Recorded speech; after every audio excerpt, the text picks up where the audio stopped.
Wala nang maraming paligoy-ligoy pa, diretso sa punto na. Maiksi lang ang komentaryo, pero diretso sa punto.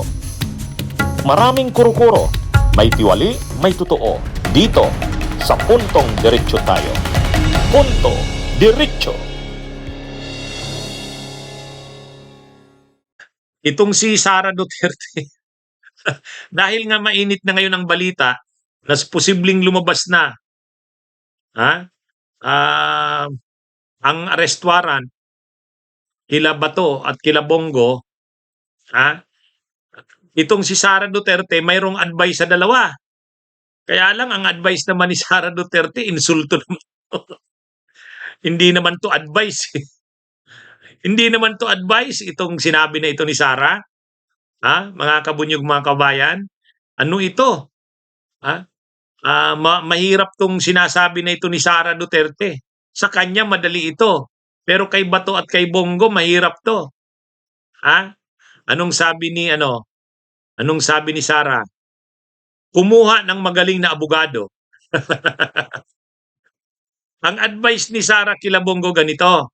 Ang pinakamagandang paghahanda nila ay kumuha sila ng mga abogado nila na mayroong alam sa batas ng Rome Statute sa ICC at sa international law para mabigyan sila ng maayos na advice. Sinabi yan ni Sara February 24. Payo niya sa umano'y co-perpetrators na sina Bongo at Senator Bato de la Rosa sa ICC case ni dating Pangulong Duterte. Yan.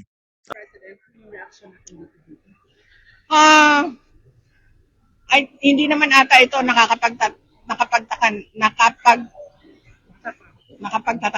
Hindi naman ata nakakapagtataka na nabanggit si Senator Bato de la Rosa at Senator Bongo doon sa confirmation of charges dahil nung mga nakaraan na araw ay nilabas na ng ICC yung dokumento na nandoon yung pangalan nila. Ang magandang depensa nila at paghahanda nila ay kumuha sila ng mga abogado nila na merong alam sa batas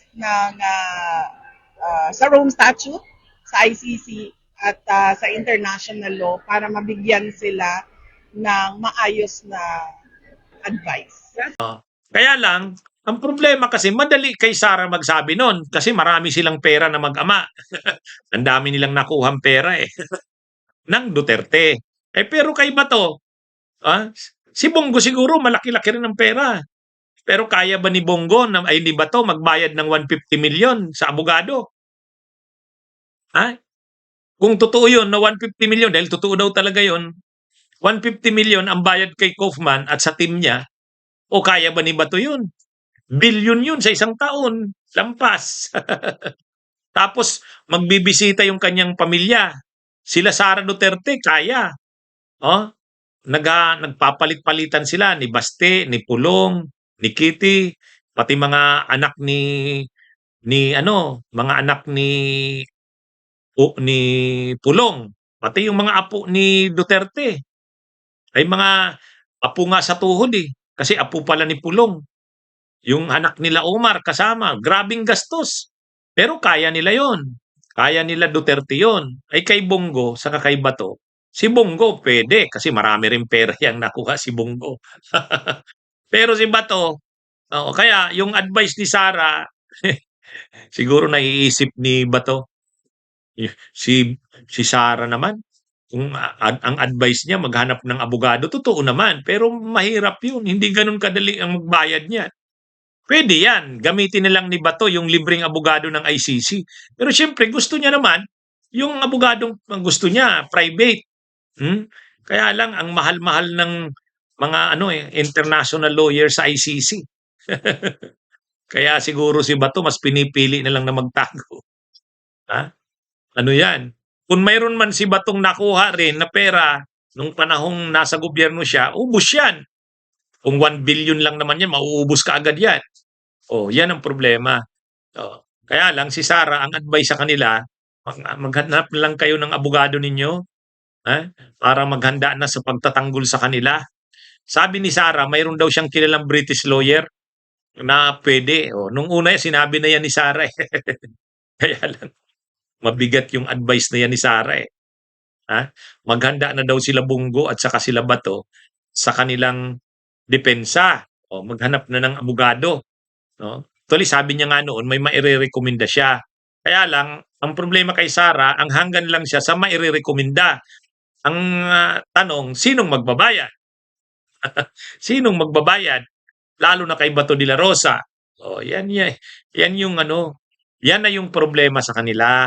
Ay noong sabi nga ni Senador ni Congresswoman Leila de Lima, ang problema kasi sa kanila noon sinabihan na sila na wag masyadong mayabang na parang hindi nila pananagutan yan. Magtira sila ng na darating ang panahon pananagutan nila yan. Ay hindi, binaliwala daw. Tingnan mo nga naman. Tingnan mo nga naman. O ngayon, namumroblema sila. Nagtatago na si Bongo, ay si Bato. At problema yan talaga kapag lumabas yung arrest warrant, kukuha sila ng abogado kung maaresto sila, international lawyer, ang pambayad niya. Ang kay Sara, advice. At sabi nga noon ni Sara, mayroon siyang mairerekomenda. Ang tanong, ang pagbayad. Actually, ngayon nga, kung ang Duterte, kasi kapag natuloy yung trial, ang trial ay tatagal ng mga 1 to 3 years. Ang sabi, baka abutin pa ng 2031 bago ma-resolve yung kaso na yan ni Duterte hanggang sa appeals. Grabe. Ang magagastos ng Duterte diyan kila Kaufman, grabe, no? ilang pong bilyon kaya yan. Ha? Ano yan eh. Anyway, parang hindi naman nararamdaman ng Duterte kung yung gastos nila. Kaya sino na ngayon ang maniniwala na walang pera ang Duterte? Saan sila kumukuha ng panggastos diyan? Sa Duterte mapera. Pero si Bato de la Rosa mahihirapan diyan. Si Bongo pwede pa, may pera din yan, marami. Si Bato ang problemado diyan. Yan na yung nakuha nila. Karma na, karma. Nakarma sila diyan. Lagi kasi silang kay Duterte. Sumunod sila kung anong pinagawa ni Duterte o yan. Pero naging senador naman sila ni Bongo. Naging senador. Saka nakarami rin siguro silang pera dyan. Panahon ni Duterte. Kaya lang, ayan na. Yung pagsunod nila kay Duterte, hindi lang lahat yan, sarap o ginhawa. Ito ngayon, hirap at sakit na ito. Kinakaharap nila. Problema na. Ayan na. Yan na yung nila ngayon. Kinakaharap. Anyway, yan, mga kabunyog, mga kabayan, magandang araw sa inyong lahat. Bunyog, halikan na kasama ka. Bunyog, kapag buklod ay may pag-asa. Luzon, Visayas, Mindanao, isa ang pananaw. Sa bagong Pilipinas ang bunyog isisigaw. Bunyog.